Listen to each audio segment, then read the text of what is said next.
കൊല്ലം ആശ്രാമത്തെ BSNL മുൻ ഉദ്യോഗസ്ഥന്റെ മരണം കൊലപാതകമാണെന്ന് പോലീസ്. സ്വകാര്യ പണമിടപാട് സ്ഥാപനത്തിലെ വനിതാ മാനേജറാണ് ക്വട്ടേഷൻ നൽകിയത്.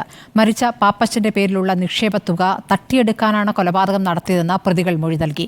കേസിൽ മാനേജറടക്കം 5 പേർ പിടിയിലായിരിക്കുന്നു. ദിലീപ് ദേവസ്യ വിവരങ്ങൾ നൽകും. ദിലീപ്, എന്താണിപ്പോൾ പോലീസ് പറയുന്നത്?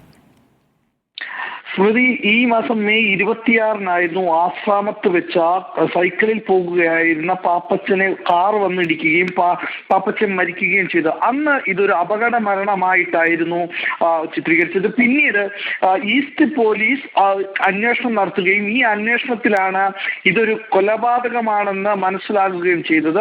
അതായത് പാപ്പച്ചന്റെ 40 ലക്ഷം രൂപ തട്ടിയെടുത്തത് ചോദ്യം ചെയ്തതായിരുന്നു കൊലപാതകത്തിലേക്ക് നയിച്ചത്. ഇതിന് സ്വകാര്യ ഇടപാട് സ്ഥാപനത്തിലെ മാനേജർ, ഒരു വനിതാ മാനേജർ അടക്കം 5 പേരാണ് ഇപ്പോൾ ഈസ്റ്റ് പോലീസിന്റെ പിടിയിലായിരിക്കുന്നത്. ഇദ്ദേഹം, അതായത് Pappachan BSNL retired divisional engineer ആയിരുന്നു. ഇദ്ദേഹവും ഒരു പണമിടപാടുമായിട്ട് ഈ വനിതാ മാനേജറുമായി സംസാരിച്ചിരുന്നു. വനിതാ മാനേജറുമായി 40 ലക്ഷം രൂപ തട്ടിയെടുത്തതായിട്ടായിരുന്നു പറയുന്നത്.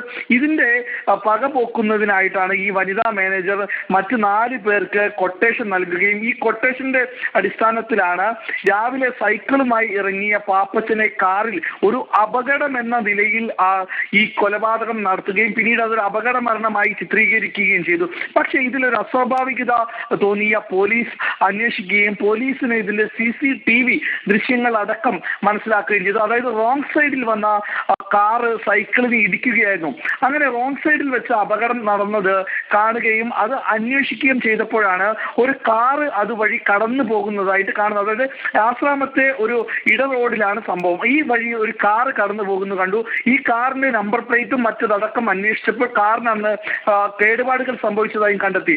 ഇങ്ങനെയാണ് ഇതൊരു അപകട മരണമാണ് എന്നുള്ളത് അല്ലാതെ അന്വേഷണത്തിൽ ഇതൊരു കൊലപാതകമാണെന്നും ഇത് വാഹനത്തിലുടമയും അത് ഓടിച്ച ആളെയും കണ്ടെത്തുന്നതും പിന്നീട് ഇത് സ്വകാര്യ പണമിടപാട് സ്ഥാപനത്തിലെ മാനേജറിലേക്ക് എത്തുകയും ചെയ്ത് കൂടുതൽ വിവരങ്ങൾ പോലീസ് ഈ പ്രതികളുമായി ചോദിച്ചറിയുകയും ഇതിലേക്ക് എന്തൊക്കെയാണ് ഇനിയുള്ള നടപടികൾ എന്നുള്ള കാര്യങ്ങൾ അന്വേഷണത്തിന്റെ പരിധിയിൽ തന്നെയാണ്. പ്രതികളെ കൂടുതൽ ചോദ്യം ചെയ്യേണ്ടതുണ്ട്. അവര് സ്ഥലത്തെത്തി തെളിവെടുപ്പ് നടത്തുന്നുണ്ട്. എന്തായാലും ഇപ്പോൾ ഈസ്റ്റ് പോലീസ് തുടർ നടപടികൾ നടത്തിക്കൊണ്ടിരിക്കുകയാണ്. സ്മൃതി.